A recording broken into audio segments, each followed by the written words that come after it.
স্বাগতম জানাইছো prime time বাতৰিৰ পৰৱৰ্তী অংশলৈ। মহানগৰীত পুনৰ সংঘটিত হৈছে চাঞ্চল্যকৰ হত্যাকাণ্ড। মাতৃৰ সন্মুখতে যুৱতীক নৃশংসভাৱে হত্যা যুৱকৰ। যোৰাবাটৰ সাতগাঁও থানাৰ অন্তৰ্গত আমচিঙত সংঘটিত হৈছে এই হত্যাকাণ্ডৰ ঘটনা। আৰু ইতিমধ্যে আৰক্ষীয়ে আটক কৰিছে হত্যাকাৰীক। সঞ্জয় লালুং নামৰ যুৱকজনে সংঘটিত কৰিছিল এই হত্যাকাণ্ড। ইতিমধ্যে সঞ্জয় লালুং নামৰ এই হত্যাকাৰীটোক আটক কৰিবলৈ সক্ষম হৈছে আৰক্ষী। দৃশ্যাংশ দেখুৱাইছো এনেদৰে আৰক্ষী আটক কৰি লৈ আহিছে থানালৈ। এইটো হত্যাকাৰী সঞ্জয় লালুং নামৰ এই হত্যাকাৰীটো জড়িত আছিল সমগ্ৰ হত্যাকাণ্ডত। আৰু মাতৃৰ সন্মুখতে এগৰাকী যুৱতীক এনেদৰে হত্যা কৰা হ'ল আৰু হত্যা কৰি গাড়ীৰে লৈ গৈছিল আৰু হঠাৎ গাড়ী এৰি পলায়ন কৰিছিল সঞ্জয় লালুং নামৰ এই হত্যাকাৰীটোৱে। আৰু অৱশেষত আৰক্ষীয়ে আটক কৰিছে এই হত্যাকাৰীটোক।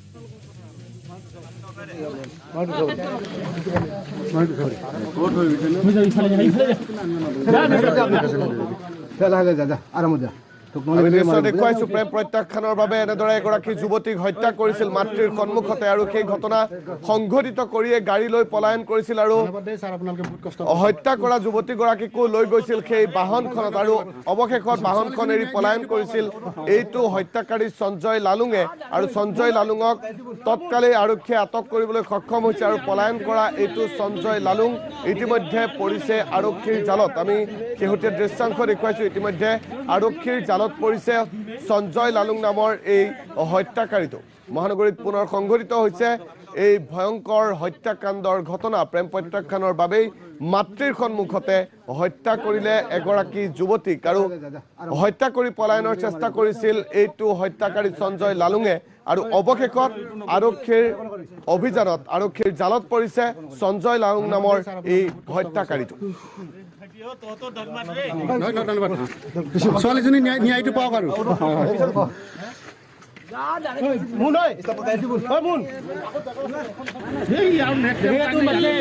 মহানগৰীত সংঘটিত হৈছে পুনৰ চাঞ্চল্যকৰ হত্যাকাণ্ডৰ ঘটনা আৰু মাতৃৰ সন্মুখতে এগৰাকী যুৱতীক নৃশংসভাৱে হত্যা কৰিলে এটা হত্যাকাৰীয়ে। আৰু এই ঘটনাৰ পিছতেই দেখা গৈছিল যিগৰাকী যুৱতীক হত্যা কৰা হৈছিল সেই হত্যা কৰা যুৱতীগৰাকীক লৈ নিজ গাড়ীৰে সেই স্থান ত্যাগ কৰিছিল আৰু অৱশেষত গাড়ী এৰি পলায়ন কৰিছিল এইটো হত্যাকাৰীয়ে। আৰু তৎকালেই আৰক্ষীয়ে আটক কৰিবলৈ সক্ষম হৈছে হত্যাকাৰী এইটো সঞ্জয় লালুঙক। যোৰাবাটৰ 10 মাইলত গাড়ী এৰি পলায়ন কৰিছিল এইটো সঞ্জয় লালুঙে। আৰু অৱশেষত আৰক্ষীৰ তীব্ৰ অভিযানত জালত পৰিছে হত্যাকাৰী সঞ্জয় লালুং।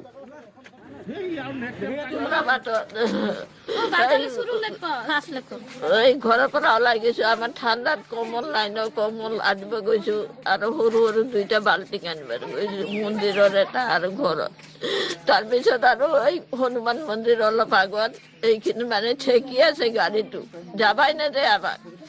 তাৰপিছত আহিছে ওচৰত কৈছে মোবাইল দি, মই কৈছো এই মাই ডেগা চেগা লৈছে মোবাইলটো দি দে। তাৰপিছত গাড়ী মে উতৰো ওলা এনেকুৱা বুলি কৈছে।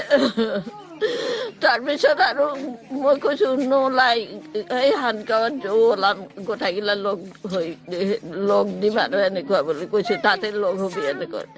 নাই নামানে। তাৰপিছত আৰু কি কৰিছে চিচাটো মানে মাৰি দিছে, ভাঙি গৈছে, নোলাই আমাৰ আপিটো। তাৰপিছত আৰু চিচাৰ পৰা টানি ওলাইছে হেৰি কৰি।